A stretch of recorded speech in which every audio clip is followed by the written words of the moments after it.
Alright guys, we are in to the next game. We have Hot Hands playing against Ban EarthSpirit. I hope that is not my co-caster Niz that's taking forever to join, but hopefully he is here with us in Skype. Niz, are you here with I'm me? good. I'm good. Awesome, awesome. Well, you're good, so I Waiting. think we're waiting on Ursu then, right? Yes, we are. And Versus computer's AFK too. yes. Give me 1 second, guys. Unfortunately, I forgot to turn down my fan because it is hot as hell in here. So, gonna go or get that turned down, and then hopefully the background noise will stop. Apologize. Summer in the desert sucks. Why When didn't I you're- turn my fan on during that break? Yeah, I know, right? That's what Oh, that was that the idea. first thing I did was I turned on that fan as high as I could. Hopefully that is not Ursu or Periodic X, It's an but amateur here. I didn't even tweet about this game. yeah, I know. What are you doing, Niz? What are you doing? I didn't tweet about it either, but I'm been excited talking- about it. I've What's been up? talking with a whole bunch of friends about that last game, and some friends have been giving some feedback about our stream and how we've been doing. So if anyone out there is listening and they've got feedback, feel free to give us some. Either send us a message on Twitter on our Twitters at RaptorZ or at Nizcast, or even on Twitch. Dyer's well, ban. again, Even RaptorZ YouTube. on Twitch, Yeah. or even YouTube as well. Yeah, or you can even message me on Radiant team. on Twitch as well at Nizcast. But yeah, we'd love to hear the feedback. Yeah, but again, about this game, I'm really excited about it. Obviously, No Spirit we saw last game. They did a really good job. They controlled the game. They pushed when they needed to. They used the Warlock ult to great effect. Someone in the chat pointed out, I believe it was, I got to scroll up and double check to give credit where credit is due, but it was Neurofo who pointed out that that fight in the Radiant jungle, they had gotten Aghanims up on Warlock, and he was able to get the ulti down right on that stairwell. And overall, just great fights from them. But this opponent is going to be a little bit stronger. No, all respect to Crane and Goofy and all them. But Hot Hands, Cheech, I know they've had a lot more experience in the last few tournaments. They've been getting a regular top 4 or top 8 finish. So they've either done this round or better every single time. So I'm excited for this game. So far in the draft, to get caught up, we have pretty standard bans coming out from what we see in the North American scene as well as competitive trends. The picks, we have a Razor and a Shadow Shaman coming from No EarthSpirit, and of course Skywrath Mage Faceless Void, a little akin to that TI4 group stage combo brought out by EG, but overall standard-ish picks as far as what people like to play these days. We do see the AA ban out. 10 And it creates, I seconds guess, to with go. these two styles of play that we've been seeing a lot, 5 I think seconds. it's a really important dance, I guess, right? Because, like, Faceless Void, if he doesn't hit his Chronosphere just right, Shadow Shaman can disable him, the wards can go down, Razor can static link him, Skywrath Mage may get caught in it, it's just a delicate dance of execution, and which team can force the other team to make more mistakes so their execution is not as well executed? Redundancy? Sorry guys, I couldn't think of another way to explain that, but we do see, of course, Tide and Invoker following up the bans here.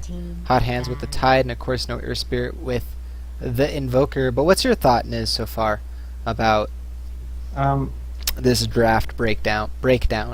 Obviously, there's nothing new here. These are heroes that both teams have probably seen a ton of. I do want to point out that No EarthSpirit chose to ban Death Prophet again, so that actually wasn't a respect ban last game. But they just don't like playing against Death Prophet, so they banned it out again this game. Chose to ban out the Invoker as well. That's a little interesting, but maybe they got something special in store for that, or maybe someone on the Hot Hands Hand Warmers, it's a hard name to say, is really good with Invoker. Actually, I don't know these guys too well. I only recognize the name Cheech, but still, I actually don't know him well at all. So Yeah, I would say, like, if you don't know who Cheech is, I would akin him to, like, almost Impulse in, like, oh well. Yeah. level of community. He also, I'm pretty sure both Cheech and Impulse, of course, play on NEL. But that beside the point. At this point, we're far enough into the draft that we can just speak on that. We do have, of course, the Earthshaker banned out finally for Hot Hands, hand warmers. And one thing I do want to point out, though, of course, is the Sunstrike with Faceless Void. That is a pretty important thought. I really think Sunstrike is an incredibly 10 powerful spell. seconds It to obviously gets a ton of attention because of its flash and glamour, 5 but its seconds. pure damage aspect is really what makes it so strong. It really doesn't matter what hero you pick up in the game. Reserve time. Pure damage spells are good, really, no matter what. And Nature's Prophet pick up here, and I like this personally. Again, I'm a Nature's Prophet lover. I'm a lover of Rat. I get hate for that, but that's my favorite, personal favorite strategy. But what it brings here is the global during Faceless Void. Obviously, you'll have vision of every single hero. You can get maximum bounce, the maximum damage out of the bounces. But also, Prophet can take advantage of a good fight and immediately start split pushing with 10 using just his seconds ult to to help go. win it, or he can TP anywhere around the 5 chronosphere right seconds. as it's going off or right before or right after it goes off, after his ulti, and he can throw in right clicks. Reserve So I really do like that. The laning is going to be interesting, and that points to more of a Faceless Void carry, unless they decide to put Prophet as the 4, and then they do Faceless off lane. But it's very uncommon nowadays at all to ever see a Nature's Prophet pure jungle. We do see Tinker getting picked up from EarthSpirit, and Tinker is a great way to deal with both of the major, I guess, pivot points to the strategy for hot hands, i.e. like Nature's Prophet and Faceless Void. They're like kind of the core of their strategy, and Tinker deals with Prophet very easily with his global presence, and eventually that E-Blade Dagon just ripping Nature's Prophet apart, forcing out the BKB, and of course for Faceless Void, the E-Blade into the 10 chronosphere. seconds to BKB is a necessity for Faceless Void, and if it does not come online and he 5 gets E-Bladed seconds. towards the mid-late game portion, Chronosphere becomes a lot less effective. I know we're only, Reserve time. just past halfway in this draft, but I can't help but feel that no EarthSpirit is ahead in this draft. I think the first 4 picks were pretty standard. Once that Nature's Prophet pick came out, it was pretty clear the Faceless Void was going to be a carry. And most likely that Furion was going to be offlane. So, obviously they picked up the Prophet because they knew they were going to put the Faceless Void safe lane. They didn't want to get a 1 versus 1 with Void against Razor and losing that. So now they pick up Nature's Prophet, which then allowed EarthSpirit to say, well, we can still pick a winning lane against that Nature's Prophet, allowing us to go aggro again. So they picked up Tinker, who can do well against Nature's Prophet as well. But Tinker's also a hero that can deal with the Nature's Prophet really well. He can deal with the Faceless Void, as you pointed out, really well as well. So they're just so far ahead, and they're still very versatile. They're still very versatile in what they can do with these picks. But And what they can do with these lanes. Bane is a great hero to kind of take back the control of the tempo of the game. Bane sets up a lot of ganks, especially with Skywrath Mage. But Kunkka will be the counter, or their pick, their fire back or return fire pick. And what I was going to finish though with my thought about Bane is that he gives you gank and tempo control, but also when he gets a blink dagger and you have the vision that Nature's Prophet gives with Sprout, trees, 10 obviously seconds Faceless to go. Void's Chrono, his leap, you have the Arcane Bolt. If he 5 can blink and get in a seconds. good position and hit a Fiend's Grip on a hero like Tinker, and they can blow him up, the fight will immediately switch favor. Because that's just kind of the nature of Tinker. When he's dead, well, like, he's dead and he doesn't bring anything to the table, and every hero's like that, duh. But what the 10 hero does bring when seconds he's to go. alive at certain portions of the game is Dire team obviously back. eviscerating your team, pushing out all of the lanes, and preventing your Prophet from utilizing his own global presence. Radiance. The last 2 bans will be Batrider and Mirana. I really do like the Batrider again. It's seeing a little more attention each time we cast, and I really like that because he's a really strong hero, and teams should honestly be bringing it out more, in my personal opinion. But what were you going to say, Niz? I know you really like the Bane. Well, I really like the Kunkka. This is a manly hero. And I'm not a big fan of Tinker, but I recognize the fact that he is just absolutely bonkers, that hero. So 10 you have to, seconds if to you can go. pick him up and he's going to fit in what? Ooh, that's Forget a what I good way was to saying. take advantage of the Bane. Forget everything Sleep that I into was saying. Hook. Let's talk about Punch. Well, I mean, Pudge is a double-edged sword. A classic example of a double-edged sword, right? He can dominate your entire mid and laning and mid game, but if Pudge falls behind, Radiance. he's just kind of a big walking zero armor meat bag that doesn't really do much. And if you have things like X marks the spot, torrent, boat, battery assault, hex, shackles, a lot of things to cancel Dismember. It is a spell that, you have to sit there and channel just like Fiend's Grip. So it's going to come down to a lot of the positioning from Hot Hand warmers here, and see if they can actually pull off that positioning and those kind of things. But we'll speak more on this in just a second, as we will go ahead and introduce our teams during this pause. For the Radiant side, we have again Hot Hand warmers, or Hot Hands hand warmers. Cheech, the captain, will be picking up the Faceless Void, yet to see where he goes. Monib will be playing the Pudge. I assume that is mid lane Pudge. We have Manos Clanitas. I'm not even going to try the first part. I got the second part close enough, and that's a Bane, picking up obviously support. We have Skywrath Mage being played by Melisum, being support as well, and then finally that leaves Drop as the Nature's Prophet off lane.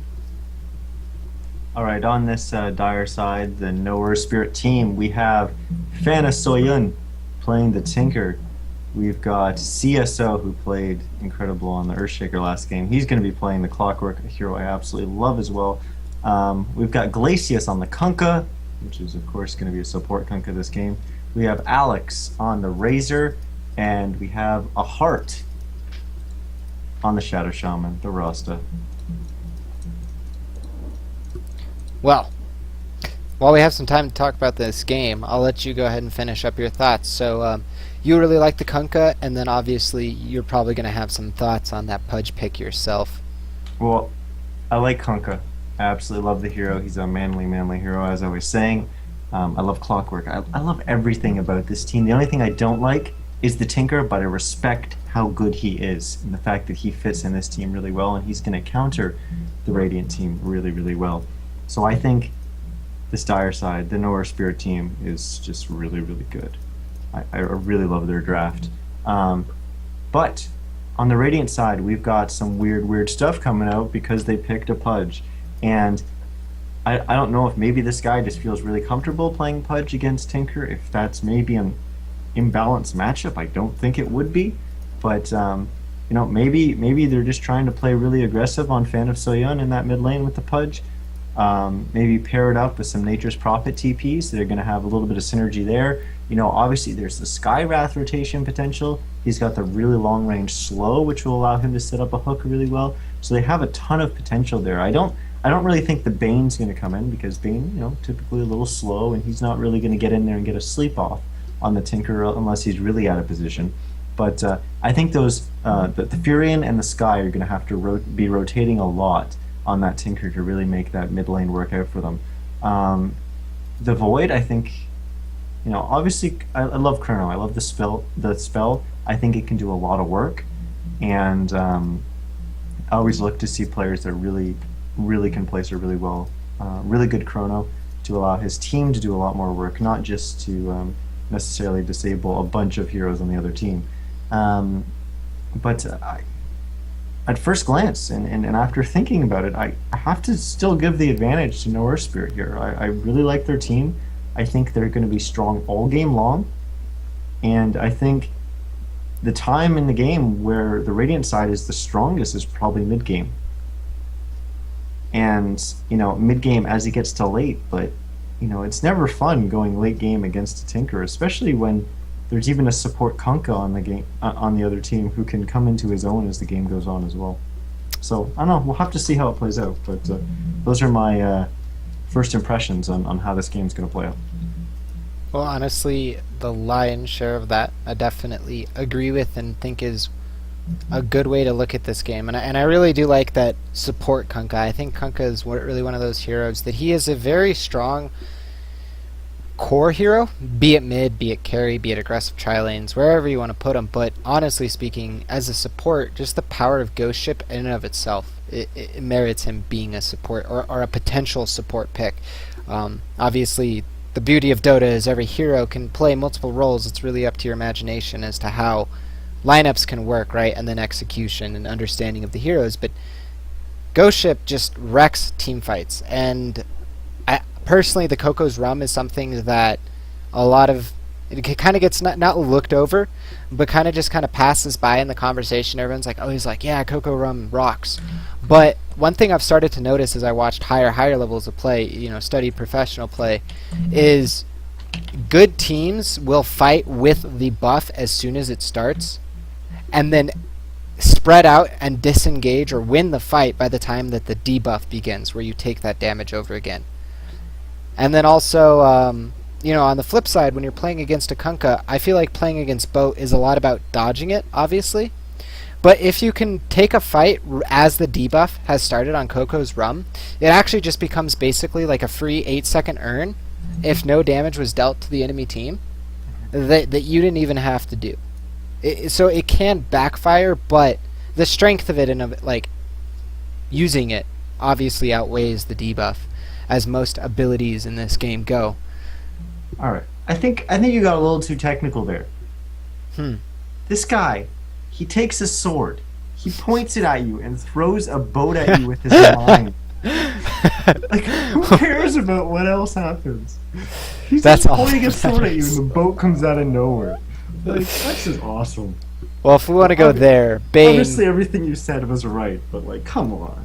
I mean, It's if we want to awesome. go there, dude, Bane is the most terrifying hero in the game, straight up. Like, straight up, Bane, his face, the things he does to you, oh, God.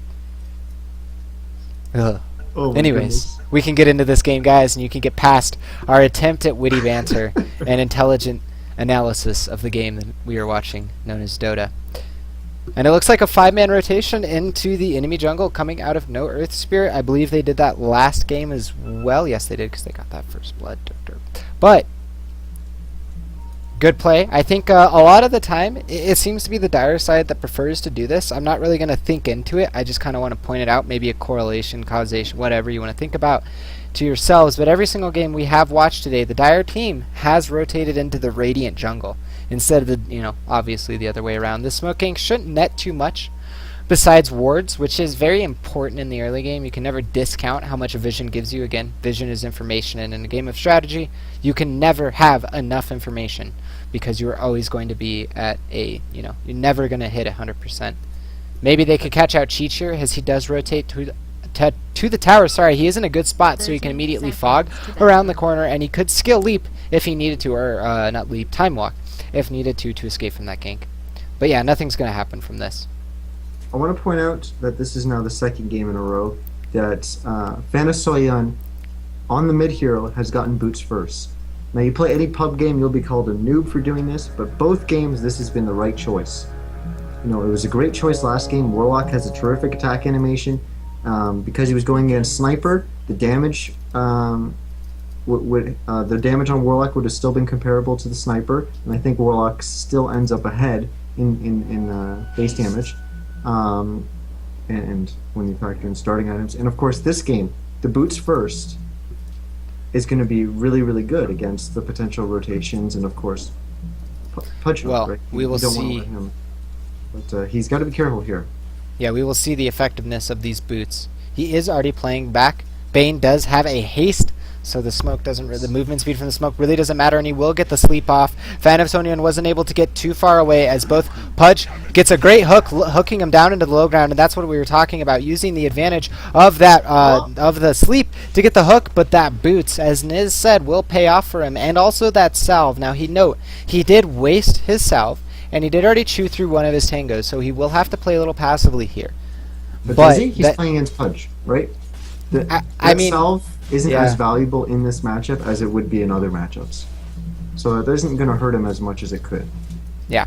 And he might be already sending out another one, and yep, there he is. He just wants to make sure that he can get online. Tinker really just matter, like, honestly, the first few levels and the first few waves matter so much more to Tinker than the later ones, because if you get your last hits, you eventually just get a ton of levels into your march, and you can easily farm.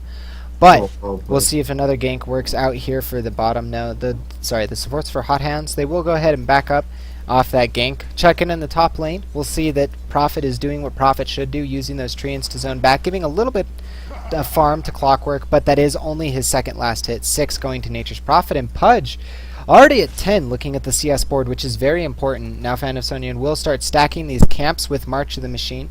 You'll notice he'll use it at exactly 53, I assume, or 54. Oh no, he's going to right click. He could have used March to stack this, is what I was thinking he was going to do, but he will just go ahead and stack the high level camp with a right click. What I wanted to point out is, obviously, you know, because of that gank attempt mid, Tinker had to play a lot more passive, and that gave a little bit of space to Pudge. But then CSO in this top lane Clockwork threw a rocket down.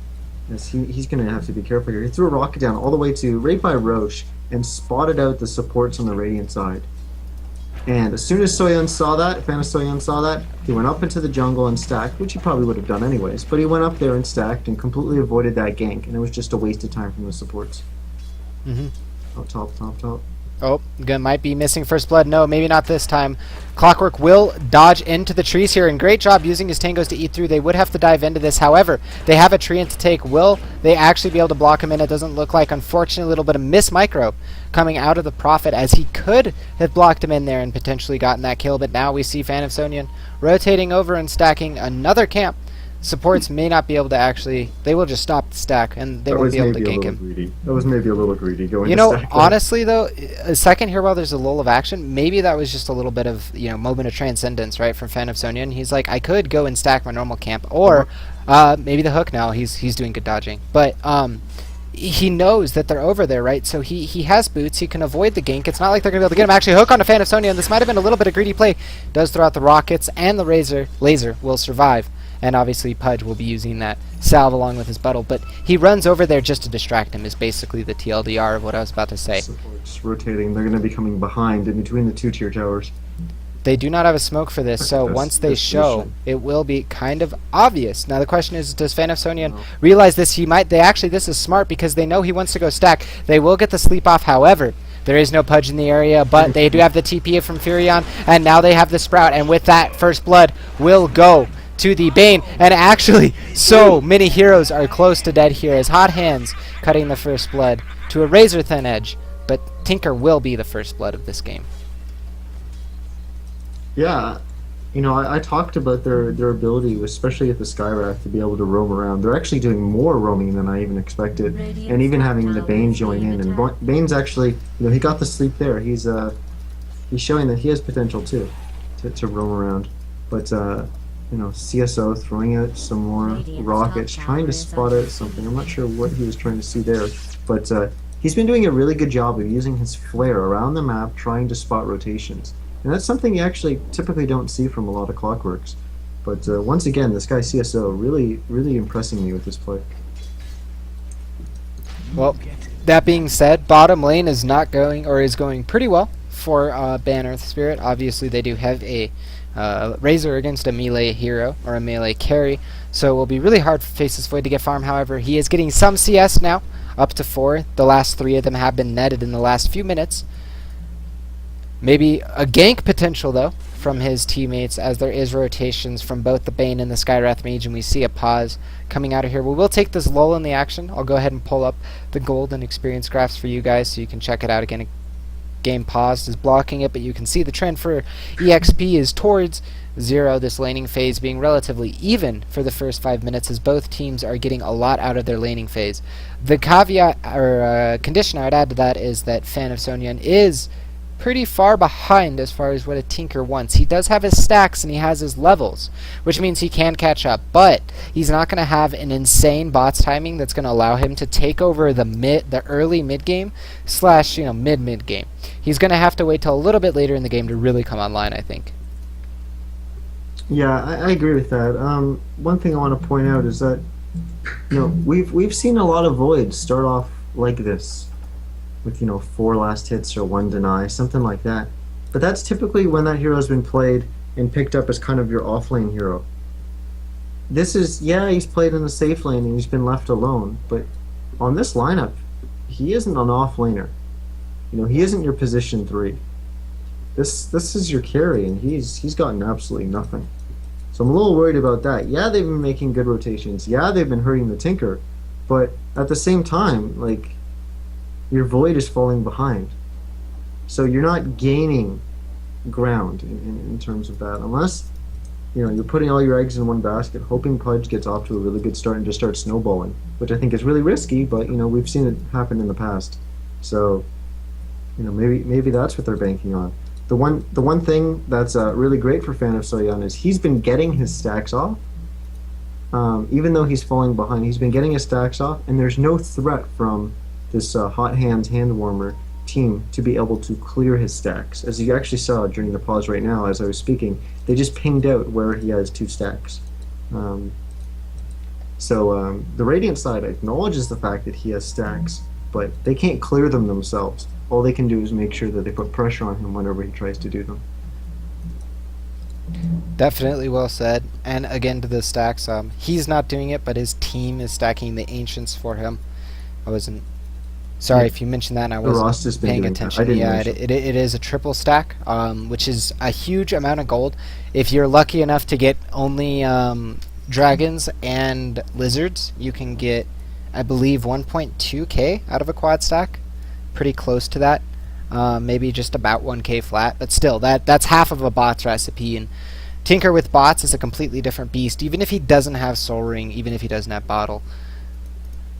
But I mean, besides that, really at this point in the game, it's again going to be on ban. I think the early game really does come down to ban EarthSpirit, because if they cannot let Hot Hands get the ganks, like that middle gank with the hook and sleep, ganks with Prophet TP, ganks with Pudge, or anything, if they can just hold and hunker down and get what we're talking about up on Tinker, get a mech on Razor, get level 6 on Kunkka, get level 6 on their Rasta, and get some decent items on Clockwork, because he doesn't need much to do a lot, they will be perfectly fine going into this game. And I think that's where your point in the draft about them having a better draft comes into fruition, because they need less to win, is basically what it is. They have put themselves in a better strategic position if they just don't die.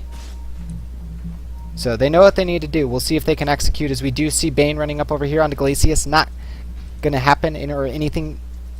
Nothing is going to happen. Is going to happen. I cannot speak English here, as my thoughts are falling apart in my brain. Yeah, that ward does go down. Do they have any sentries to deward? No. So they will probably buy a set soon. And good job by the Skywrath Mage to immediately put that sentry there. It is important. However, it was spotted out, if I am not mistaken, by this Dire Ward, as he would have been able to see him transition through the river. And there we go onto the bottom lane. We see them jump onto Cheech as they have the shackles into the static link. It's not going to be enough to finish him off, though. His Torrent was late. Maybe he could have got X marks the spot first, but either way, Torrent was not, or sorry, X marks the spot was not used and Torrent was missed. So Cheats gets away and continues to live another day and closer to that chrono timing, but they don't have the Mystic Flare to follow it up. Meanwhile, top lane, it looks like Hook is going to come out from Pudge, and a long-range Hook is going to connect, but because of that battery assault, he's not going to be able to get... and actually, the Sprout, screw everything else, does push... Oh, Pudge pushes Clockwork, or sorry, Pudge out of the cogs, and they almost didn't net that kill because of that, so a little bit of misplay. But meanwhile, bottom lane, the action is going to heat up as they do get the X marks the spot into the Torrent, followed up by the Shackles. Will they get him before the chrono goes down? It doesn't look like he's going to use it. He's just going to time walk away, as Kunkka does get that great sleep, or does get slept by Bane. Yeah, Kunkka did a great sleep to himself to prevent the kill. No, I mean Bane had a great sleep there to help disengage. But a lot of good action there, just a little bit over-eager from Drop and Munib. And, just Drop, I guess. It was literally just Drop, because the way that Sprout and Cogs work is if you don't do it perfectly, it won't... Obviously... I guess the best way that I would explain this is when I play Prophet, or whenever anyone, it seems, is playing the Prophet and they try to sprout themselves out of cogs, they always sprout themselves closer to the Clockwork. But in that situation, he just happened to hit the sprout properly so that the animation pushed Pudge out of it, and he almost Clockwork almost got out alive. Yeah, I want to rewind a little bit when you were talking about the Kunkka. Maybe you should have used X marks the spot first. Ideally, you actually want to use X after the Torrent, and you want to land the Torrent, and then X so that Void can't leap away. If you do it the other way, obviously there's he's got. Well, there might be an attempted engagement here as Pudge is rotating with the invis over here. He does hook and immediately tick off the Rasta, and that's what Pudge will do. And now Alex Z is in trouble as he is silenced up, taking quite a bit of damage from that Arcane Seal and Arcane Seal and Arcane Bolts. Ancient Seal. Sorry, God, I am not gaming. But yeah, 1 second there. The other thing I was actually going to mention, I thought we were actually going to have a longer pause, but I was going to point out that next engagement that we have in this tri lane in the bottom, we've got Nature's Prophet Ultimate online, and it was actually used there. But that's the thing I was trying to point out. He actually didn't have it in the one before, but he was able to use it there. But, yeah, that's, especially in a game like this where you've got supports, a Rasta level 3. That Fury ult that comes from the other side of the map does a lot of damage to weak level, underleveled supports. So that's gonna give them quite an advantage there. What's going on here? No, just a little bit of witty banter, but I definitely agree with what you're saying there. But that what just happened is exactly what needs to not happen. Like, honestly speaking, they can't lose this many pieces to the tri-lane, because if Pudge snowballs, if Faceless Void catches up and farm, and Nature's Prophet continues to get as much as he is, and Clockwork hasn't done much yet. He's died once, and that's about it. He hasn't roamed out of the lane with Hook. Then the Tinker is never going to have time to get online, and if he doesn't have time to get online, the major comeback mechanism for EarthSpirit is not going to be there. So we'll see how this game progresses past this point. Obviously, Monib is going to be very happy with the way that broke down. He got the free kill, and obviously with the way that Flesh Heap works now, with it being retroactive on its stacks, every single kill he has netted, and assist being 2, will add up to a lot of strength in the long run and make him a very hard target to kill, especially when he gets his first armor item. Pudge really, like armor or BKB, Pudge becomes really impossible to kill in fights. You just have to straight up ignore him, and if you don't, you're probably going to be in trouble, because, well, if you do, you're going to be in trouble too, because he's going to hook you and dismember you. I still stand by my opinion that I like EarthSpirit's draft more, and although they've kind of fallen behind a little bit here, and that they typically play tempo based with their lineups, they're obviously not playing that this game. But I can't help but feel like you've created a little bit of space, and you're trying to snowball off this Pudge, but this Void is way behind. And yeah, the Tinker's way behind, but he's not that far behind. He's 400 away from his travels. So he's going to be there, and then he's going to be... Oh, Haste Rune on Pudge might be able to catch that fan of Sonya, and remember that he does have the... he is trying to save for the recipe, and that great hook dodge will save his life, prevent this kill from happening. Will Clockwork be able to line this up? Here we go. The dodges are back and forth from the Pudge. It doesn't look like he is going to be able to line it up. They're not sure where he is. It looks like Kunkka will get in range, maybe for the X marks the spot. No, not quite. And so he will get away, and that's just a lot of pressure created. Hookshot is used by Clockwork, but does miss. Will Pudge be able to line up another hook as he's rotating back into the middle lane? Sprout was not able to be dropped by drop, so no more kills will continue off of this, as game should stabilize again. Tinker surviving there was so important, because he does have 1,700 gold and unreliable. But that's the kind of space that Hot Hands Warmers need to create. They put pressure on the Tinker. They stopped Tinker from being able to farm while Void was able to free farm. There was no hero bottom stopping Void. So that's the kind of space. Oh, top lane. They might be able to catch out the Razor here as they do get the sleep. Followed into the hook, and now they should be able to throw out the Dismember. And with the Ancient Seal on a creep, they still are able to clear up that kill. But I don't think they'll be able to push the tower here. I think they'll maybe threaten it, but I think they'll back. I don't think they'll really commit to this, as they are continuing to prove me wrong. X marks the spot. Does go on to Prophet as he gets pulled back, and now the Aethershock Rasta will get cleaned up by the Pudge as he was hiding in the fog. But they probably should have known he was there, as he recently killed their teammate. And this should be a free tower for the Radiant side. Was there another kill that I missed? No. No, I was just... obviously I completely read that wrong. I thought they wouldn't engage because of the threat of the Clockwork coming up. And then I just checked Clock now, and he did have a TP. That wasn't it. It was the fact that he was low on mana. So maybe that was really good of the Radiant side to recognize the fact that Clock didn't have the mana to come and participate in the up top. And they probably know Fanasoyun isn't at his travels yet, but he's getting there. So he was probably going to be clearing his stack, so it was a free tower. It was just it was a misread by me, and they were right to take the tower there.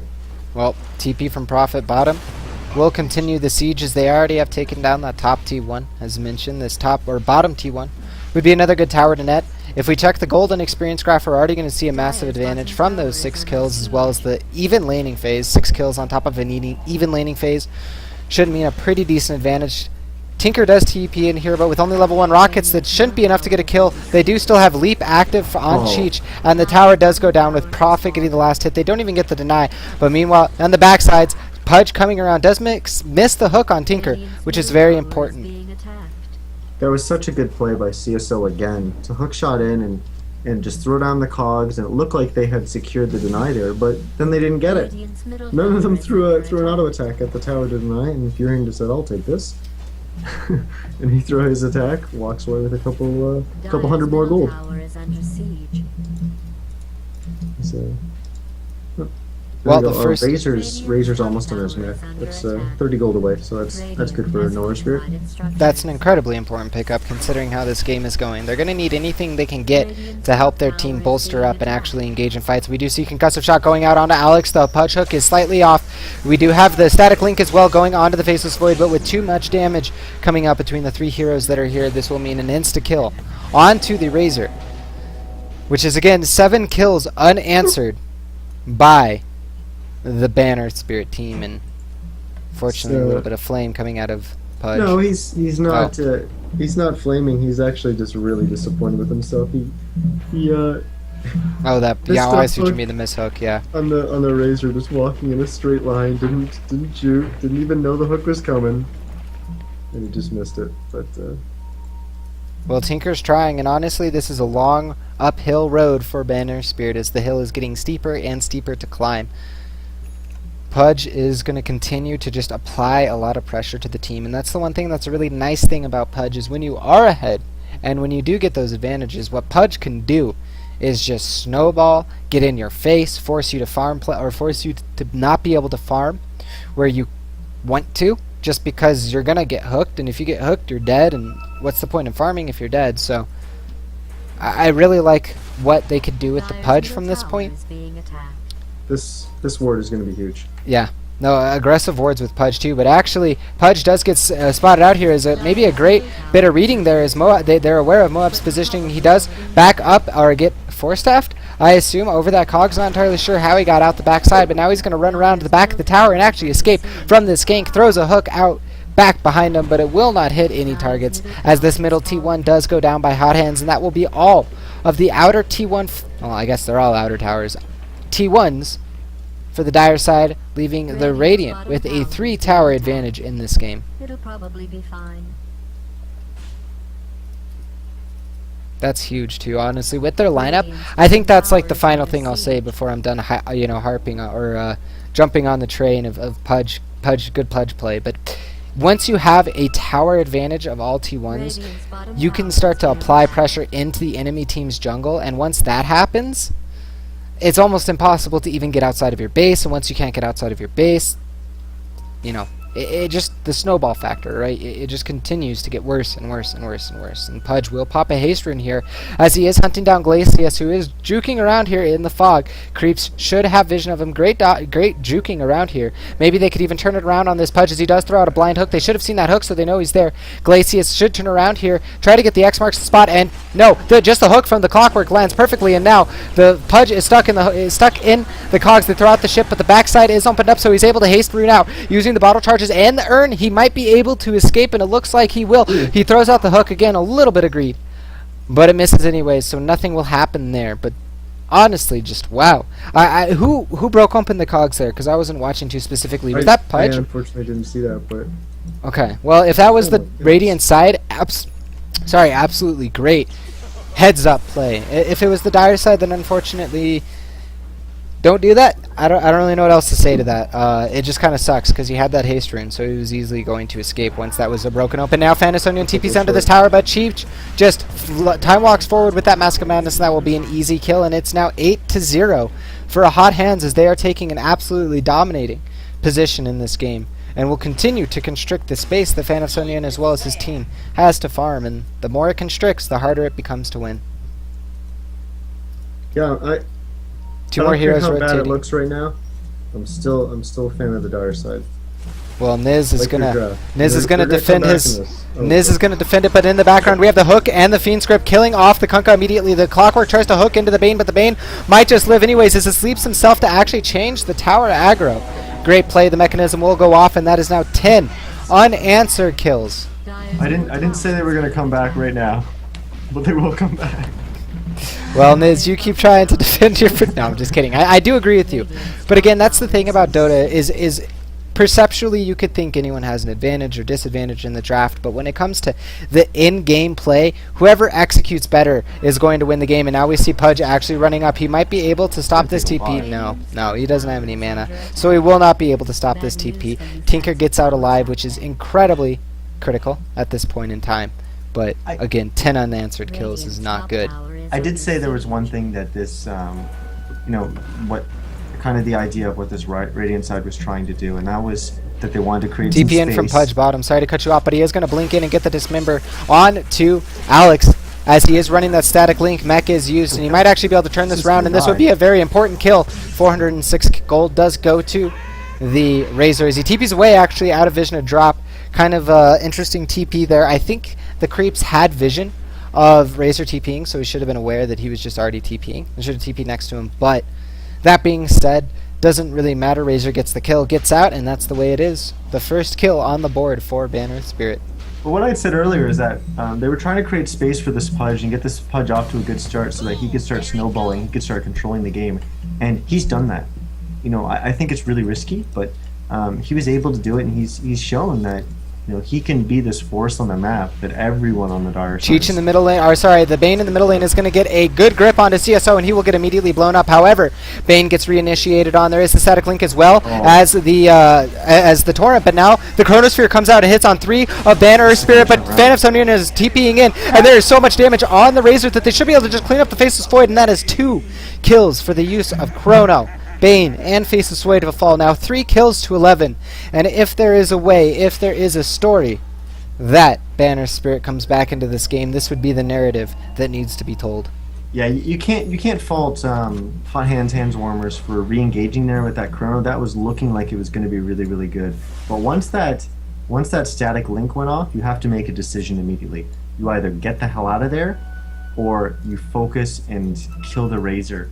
But they chose to focus and kill the Razor. They were a little wrong in under us, or they bottom.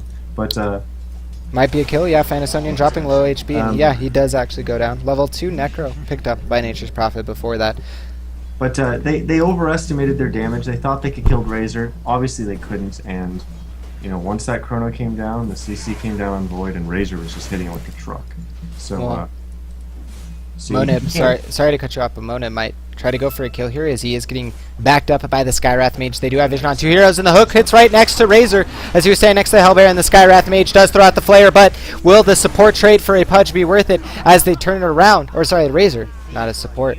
Be worth it as they do get a mid for a mid here, and now the hook in over the wards, which means a lot of damage will be taken from Clockwork here, but he does get the kill on Bane before anything else happens, and Bane can do anything about it, and now 2 kills for 1, and again, EarthSpirit just being there with a few more numbers quicker, and that's starting to pay off. This bottom lane was pushed in by Nature's Prophet during all of that, but it will be dealt with by Clockwork as he TPs into that lane. And before you get to your thoughts really quickly, it looks like Drop might actually get picked off here. I don't know what Gladius is doing. He should throw out the Torrent. He does. Should be able to get away here. But item-wise, I think we've had quite a few big item pickups, as we do, of course, have the Necro 3. We mentioned that Force Staff was picked up by Clockwork. Not too many items for the EarthSpirit supports, but of course, the drums on top of that mechanism was picked up, and Fanasonian is just picking up his, looks like items, his first pieces for the Dagon, Extra Mantle of Intelligence. Meanwhile, Faceless Void's item progression has started to go. He does have Mask of Madness and Maelstrom. Bane going straight for that BKB for the Unstoppable Disable. Necro 3 now on Prophet. Force Staff for Skywrath Mage. And finally, Pudge has been showcasing it for the last few minutes, but that Blink Dagger has been absolutely...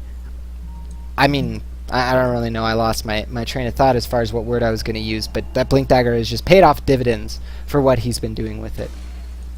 we're gonna We may see another engagement here, but I just want to quickly point out you keep referring to the Kunkka as Gladius, and it's actually Glacius, which is a shout out to the Crystal Maiden, or the Han version of Crystal Maiden.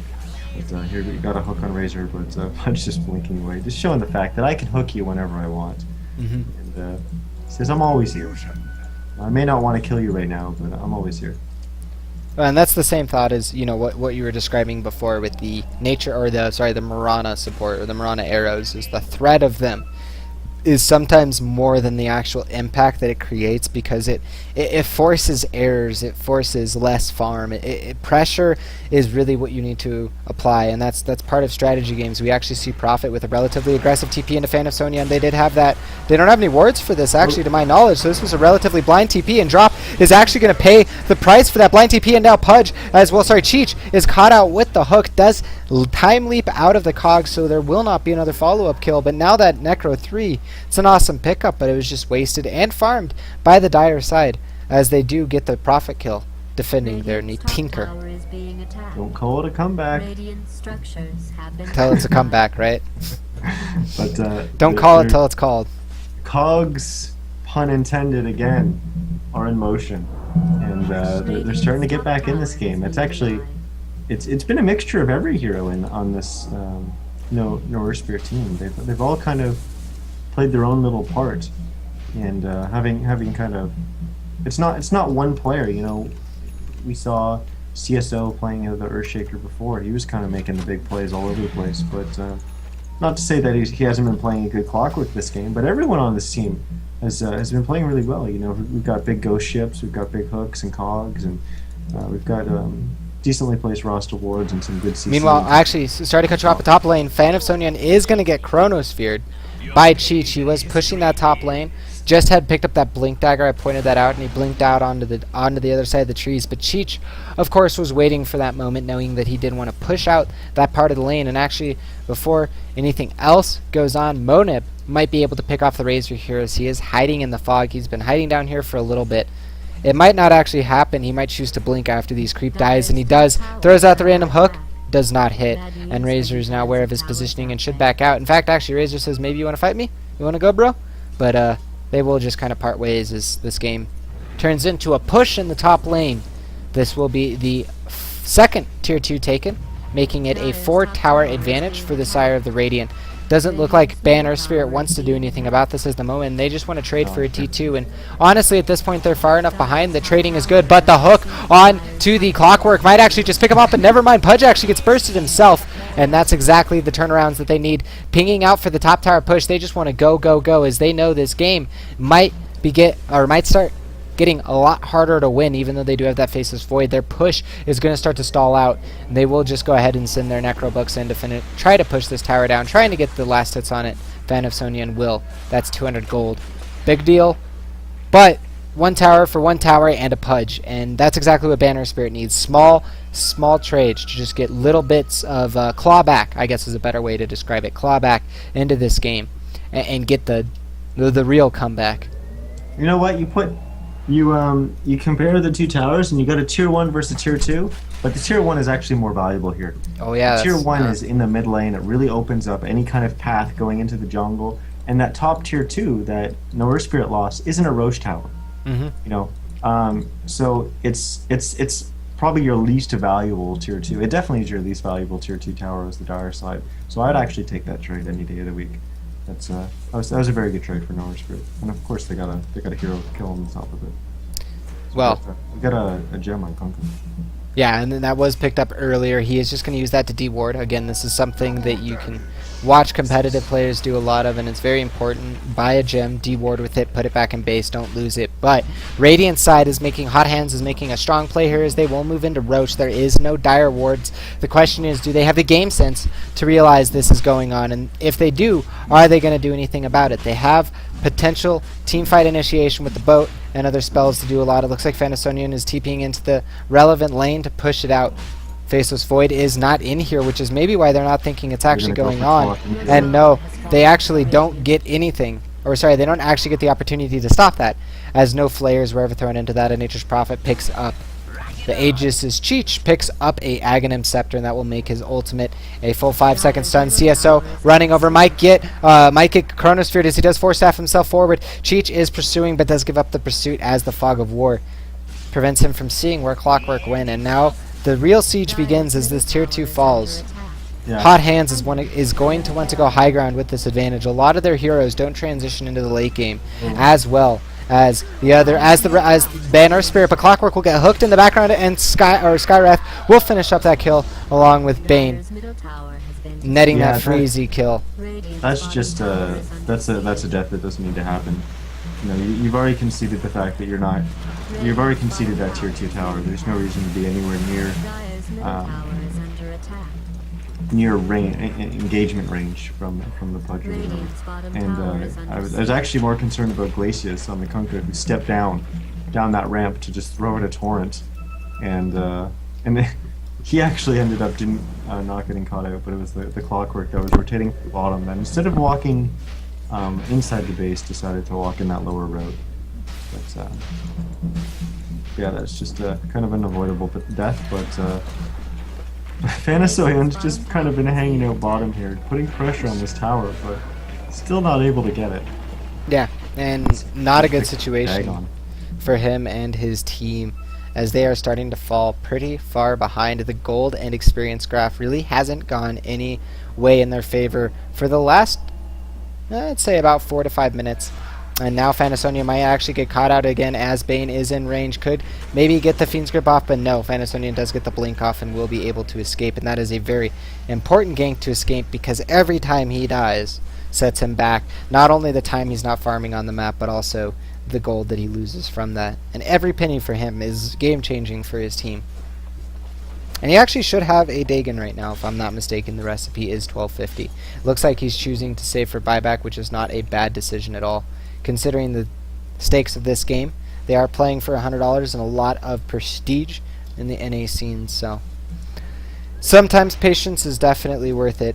Dagon is picked up by Pudge. I don't know if you mentioned that, and I wasn't paying attention. Okay, yeah, you did. So interesting. But that is a I want to end the game now, or I think I'm way better than you item. I assume it's the first form of logic, because honestly, if it was the second, then they might be in a kind of rough situation. You never want to overestimate a Tinker, because if you do and you make one misstep, that's GG.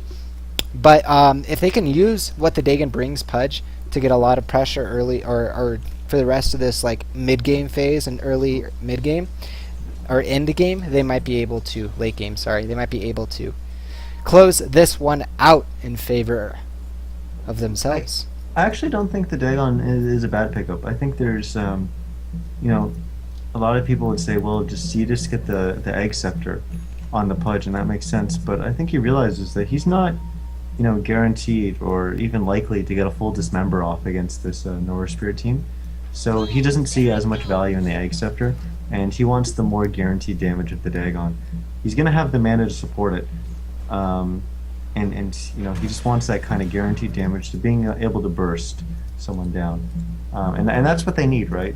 They need to be able to, especially Razor. If Razor gets a link off when the Chrono goes out or something like that, they need to be able to burst that Razor. And Dagon's going to allow them to do that. So I don't think it's actually a bad pickup or a cocky pickup by any means. So why not BKB then, is my question. Because he could actually, besides Clockwork Hook, which usually is being used on heroes like Bane and stuff, but you know, if they both had BKBs, Clockwork couldn't disable both of their abilities, is kind of what my thought is. But I guess that's more of a conservative look at the game. It's a defensive item, right? That's a defensive item on Pudge. And you know, if the other team is focusing Pudge, that's actually okay for you, right? That means he's not focusing the other squishier heroes on your team. And yeah, obviously the BKB allows him to do what he wants without being, without drawing any attention from spells. But that's part of what Pudge does.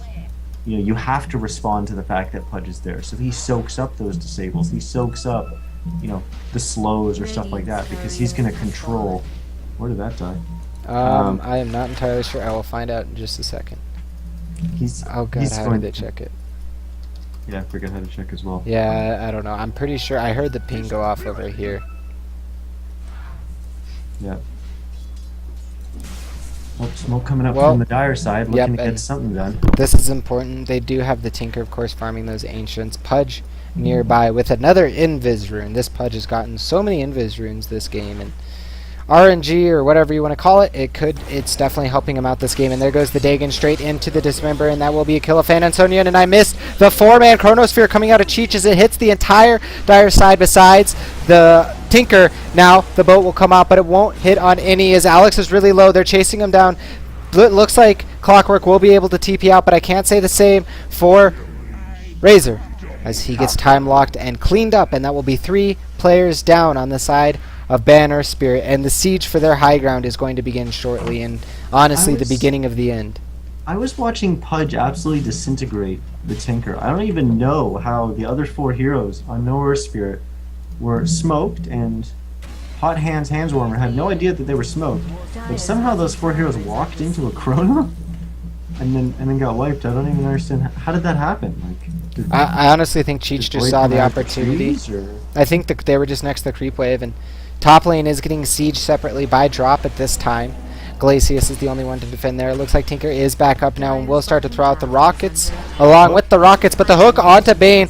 But there's the BKB, which means they won't be able to cancel his ultimate anymore. He does die at the tower, however, and the March of the Machines. But it's not enough because the top lane has lost its tier 3, and now the Rax could follow next as BKB is popped by Nature's Prophet. He's going to try to focus the tower instead, TPing out only 28 damage sapped from Razor. So if the Radiant side does reinitiate, Static Link is down for a little bit. The hook, or the X marks the spot was thrown out on Pudge, and he did blink out. Very well played by him. So only a tier 3 lost out of that high ground siege, and that's what they need if they're going to come out of this game alive or win this game. The question is it enough right now? Because the advantage is definitely still there. And we're approaching over the 15 and 14k mark as Drop does go for the Sprout. Hits Alex, and unfortunately Monab threw the hook before the Sprout came out. A little bit of miscommunication there, or hesitation, or jumpiness out of one of them. However you want to look at that. I think Hot Hands Handswarmers is far enough ahead that they are willing to sacrifice a Bane for a tier 3 tower. I think that's a perfectly fine trade for them. This opens up the Rax, which is actually very important, because now, yes, Prophet can jump to the top lane and put some damage on your tower as he did before, but that tower is pretty beefy and it's going to stay up there for a while. Now that that's gone, he can clean up a Rax really, really quickly. So you constantly have to be wary of him doing that.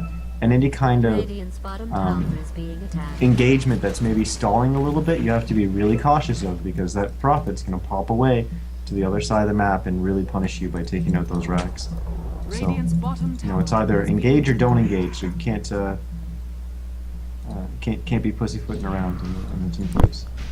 Well, and the other thing I want to bring attention to is the net worth graph. I have had it up for a while now, and it hasn't been really touched on, as maybe Drop might get picked off by Clockwork here. The hook does land as the battery assault and the Cogs isolates him. He does pop the Necrobook within the Cogs as well as the BKB, and now Clockwork is going to force staff out. Torrent does miss, and they don't have any BKB disables again, because Hook was used to initiate that. They have the Aghanim Scepter, however, so they do have at least a 12-second cooldown on that.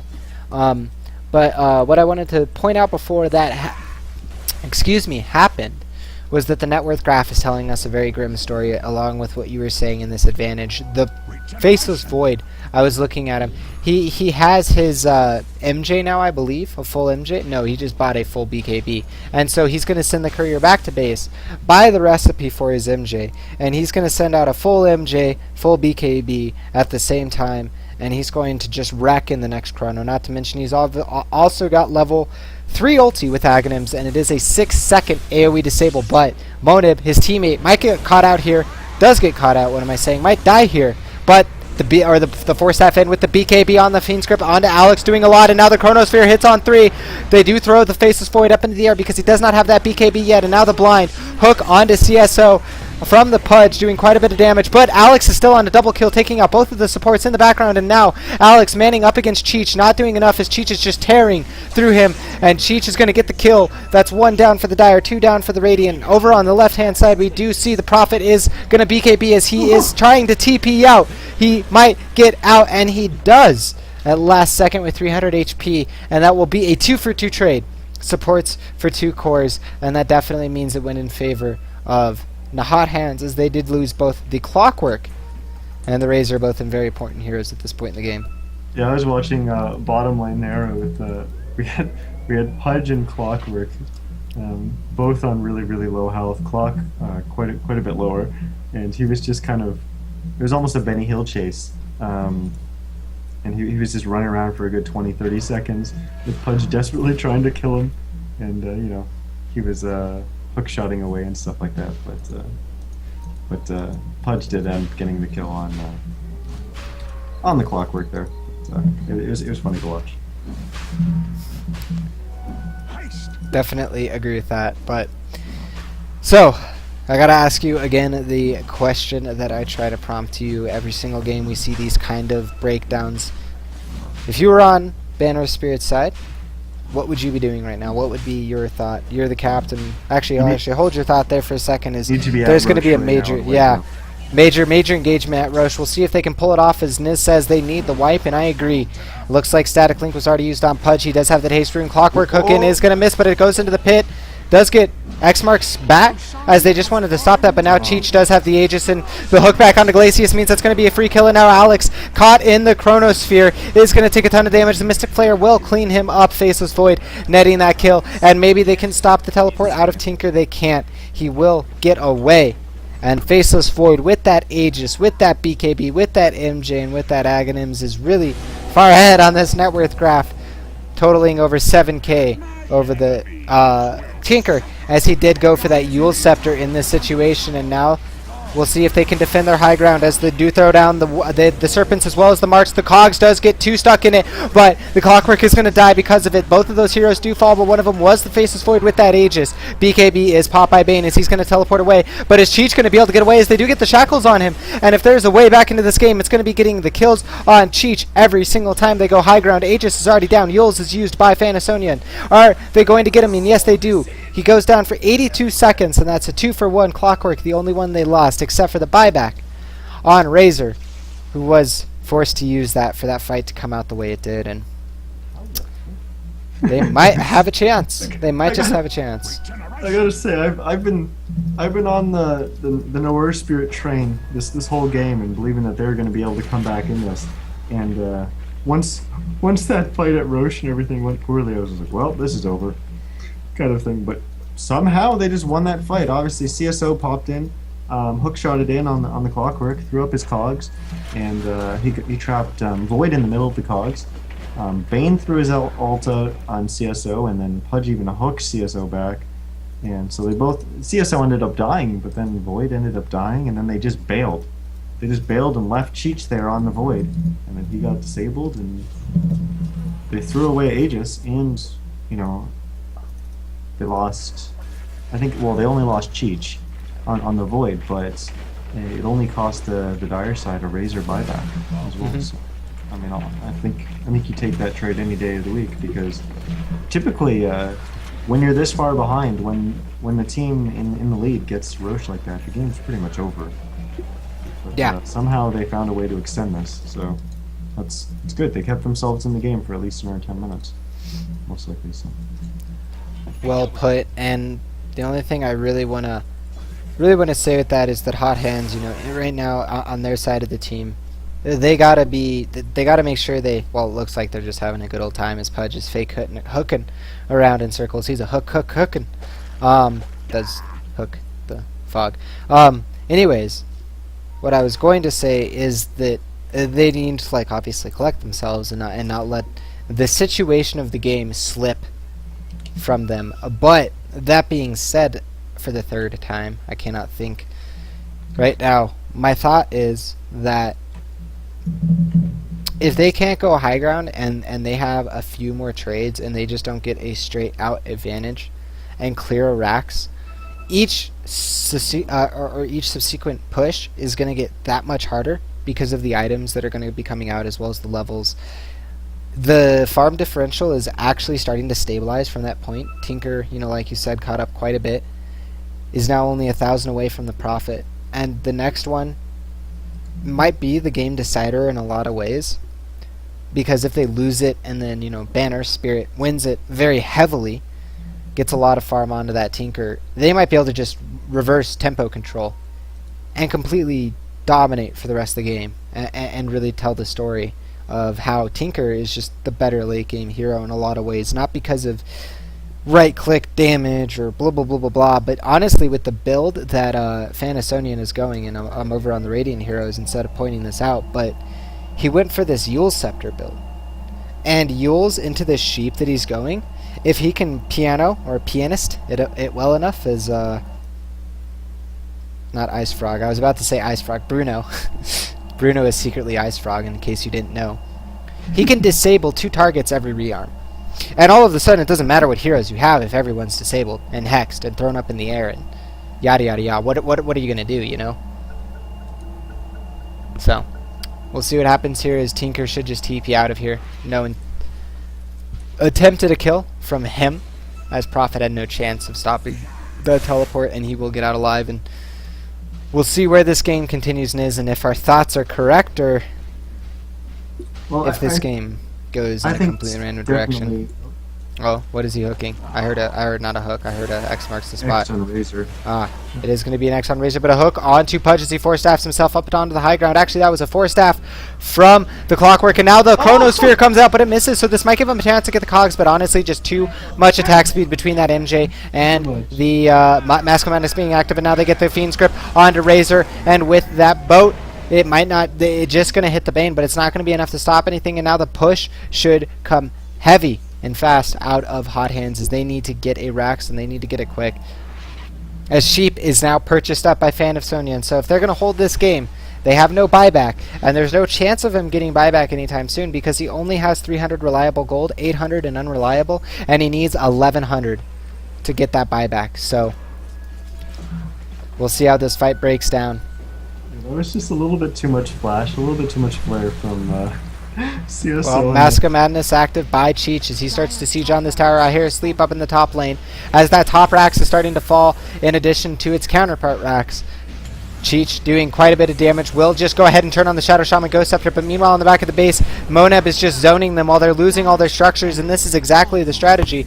But they sacrifice their Pudge. Will they be able to win the rest of the fight? It's 4-on-4 at this point. Necrobook is still up. Hook going out, hits on the Bane. They do get the Hex, and the boat only hits on one as they spread out and disperse very well. Shackles onto Cheech as they're trying to focus him down.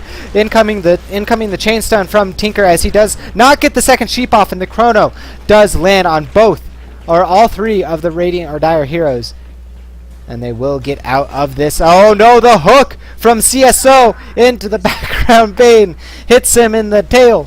Gets the kill, and that's 2-4-1. But ranged Rax down, melee Rax down, and ranged Rax down. And that will be 3 out of the 6 Rax for EarthSpirit. They're running out of space to give, as this is not a deathmatch game. This is a defense game. You have to defend that structure, obviously. And they're running out of structures in front of it, and that's just simple. That's just as simple as this game becomes at certain points. It's a very complicated game, but you can sometimes just get to the point where a team's like, you know what, we can just throw our bodies at their base because they just don't have enough stuff in the way between, you know, our damage and their critical structures. Yeah, I definitely agree, although I don't know about that Pudge pushing all the way past Throne to distract them. I think they already had the top racks guaranteed, and it didn't really secure the mid rack, so I think it was, I don't know, I understand what he was trying to do, but I thought maybe he just did a little too early. Well, Hook on to drop in the top lane, does pop the BKB, and now we will be able to TP out again because their only BKB disable is that Hook. Hex on to Pudge, but he does have that haste rune. Now it's purged by the Yules. Great choice there by Phanasonian. Now they have the Hook again, followed by the Sheep, and Moneb might be picked off here as they need this pick-off chain by others to continue and win this game, but the Chronosphere from Cheech will hit onto Rasta as he goes down. Boat does zone it out as he has to use his BKB to get that kill, but in the background we see the Fiend's Grip onto Clockwork, and that'll be his death. 2 down for the Dire side as their mid-Rax is getting taken. Drop did TP in during this time to try to take down the melee Rax, but is getting hexed up. Continual hex up, followed by the damage from him and Glacius. Will it be enough to take him down? It doesn't look like it is. Cheech does time walk in, killing off Phanasonian. He does have buyback now after all those kills. Hooks come out from Moneb, but it's going to miss. BKB popped by Razor as he runs in. The Bane sleeps himself. X marks the spot back, pulls Pudge back as he kills himself with his Dismember and the passive from Razor. Now Cheech trying to run away from Phantomsonian. Might just change his mind. Hex does come out onto him. He does have the rearm. Does he have another Hex? He does. Now the Force Staff from his teammate Skywrath Mage might be enough to save him. They do have the X marks the spot, followed by the boat, but he throws down the Chronosphere, and if he gets good luck, he actually just dodges the boat anyways. Can he get out of here alive? The RNG saving his life, but not enough anymore. And meanwhile, during this entire time, the Prophet was pushing bottom again and had bought back, or didn't even bought back, had got back to base. I forgot about his BKB TP away, and with that T3 down, the racks are exposed. Pudge gets another hook, getting onto CSO, doing quite a bit of damage, and even Dagoning down his teammate, the Shadow Shaman, and now Phantomsonian back into this fight, trying to clean up the Pudge. Might not be able to. Well, with the next Hex, he will be cleaned up, but at what cost? The famous caster question has to be asked. Gone is the T3. Gone is the mid lane.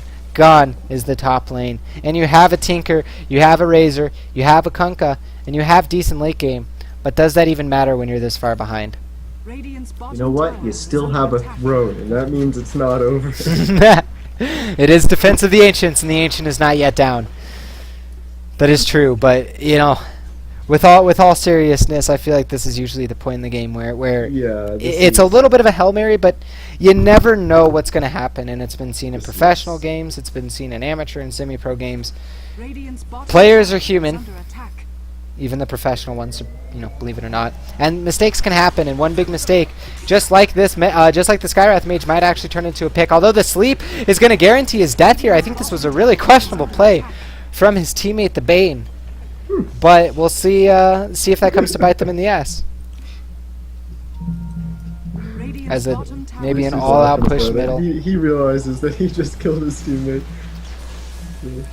Well, I think he might have killed him on purpose, to be completely fair, as we have seen some pretty hilarious things in banter between them. It's a competitive game, but they are still having fun, which is good to see.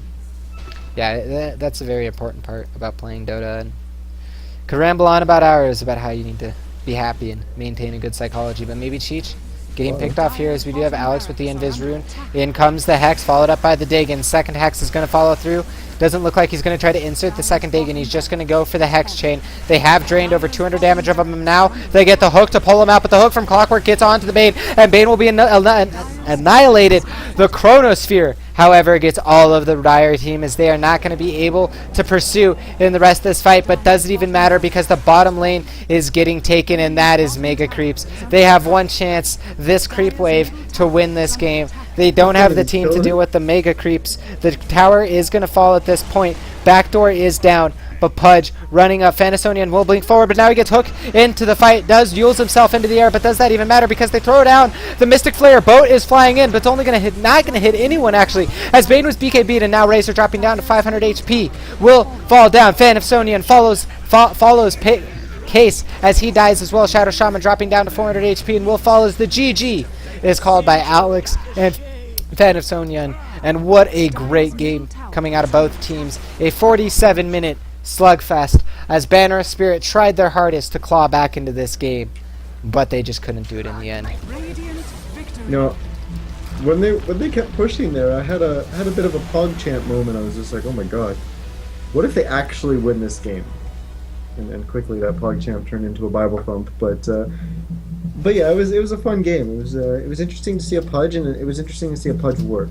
And I think EarthSpirit actually played okay, but you know, they started off, I think, down 10-0. And had they not fallen behind that much early on, I think they would have been okay. The problem is as the game went on, you saw, you know, when they just sheep chained the Void, when your only damage is Razor, he wasn't able to do anything to Void. So you can't go that late. And a lot of that just goes back to the beginning of the game. You need to be off to a better start. And they fell a little too far behind, and it just it snowballed, but not in their favor. So, well, thanks again, Niz, for your submission of that game. Definitely well put. And with that, that's the end of this quarterfinal game. We will see Hot Hands move into the semifinals of this tournament. We'll be bringing you guys the next game as soon as we can get into it. We will be taking, of course, a 3 to 5 minute break between the next game to rest our voice, get drinks and stuff like that. I encourage you guys to do the same. If you guys enjoyed this cast, please check out Niz at Twitch TV/Nizcast and his Twitter at Nizcast. You can also follow here at this channel. You can also check out my YouTube where all the VODs will be uploaded at /DotaRaptors. And then, of course, my Twitter is at DotaRaptors. And if you guys have any thoughts, comments, or concerns, please send them to us in any of the media forms that we just said above. And thank you for watching. We will see you guys in the next few minutes when the next game arrives.